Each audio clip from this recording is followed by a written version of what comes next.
আজ এবং আকীদায় সালাফি হওয়া ছাড়া কোনো উপায় নাই, সালাফি হতেই হবে, প্রত্যেকেই হতে হবে। জানতে চাচ্ছে আমার আকীদা এবং মানহাজ কি। আমি যদি বলি কোনো মুসলমানের আকীদা মানহাজ যদি সালাফি না হয় তাহলে তার বাঁচার উপায় নাই, তাহলে আমি কি বাঁচার কোনো উপায় আছে বলেন তো?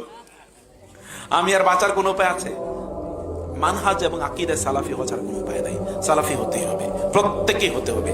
আমি এবং আপনাদের প্রত্যেকের হওয়া লাগবে। আমি নিজে তো সর্বান্তকরণে সালাফি এই আকীদার একজন ধারক বাহক না, একজন প্রচারক। আলহামদুলিল্লাহ, এইটার জন্য আমার গোটা জীবন উৎসর্গ। আলহামদুলিল্লাহ, মহান আল্লাহ সুবহানাহু ওয়া তাআলা যেন আমাদেরকে কবুল করে। ইনশাআল্লাহ উত্তর দিব ভাই। সালাফি আকীদা তো সেই আকীদা যে আকীদা সালাফে সালেহিন লালন করতেন, ধারণ করতেন।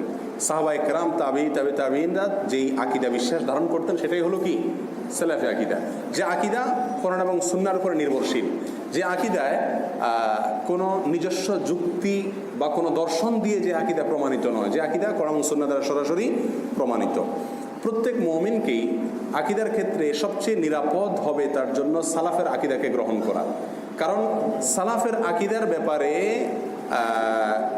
অন্তত এই ব্যাপারে কোনো সংশয়ের সুযোগ না যে তারা কোনো ভুল ভ্রান্তি করেছেন। কারণ সালাফে সালেহিন কোরআন এবং সুন্নাহকে, ইসলামী আকীদাকে যেভাবে বুঝেছেন সেই বুঝটাই একমাত্র সঠিক বুঝ। কারণ পরবর্তীতে যে বুঝগুলো আসছে সেই বুঝগুলোর ভিতরে বিভ্রান্তি প্রবেশের সুযোগ থাকতে পারে।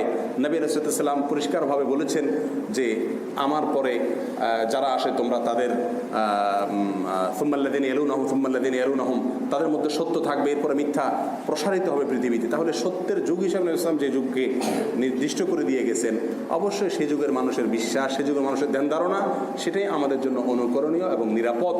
সালাফের আকীদার চাইতে নিরাপদ কোনো আকীদা বিশ্বাস পৃথিবীতে আর হতে পারে না। আসসালামু আলাইকুম ওয়া রাহমাতুল্লাহি ওয়া বারাকাতুহু। হাদিসে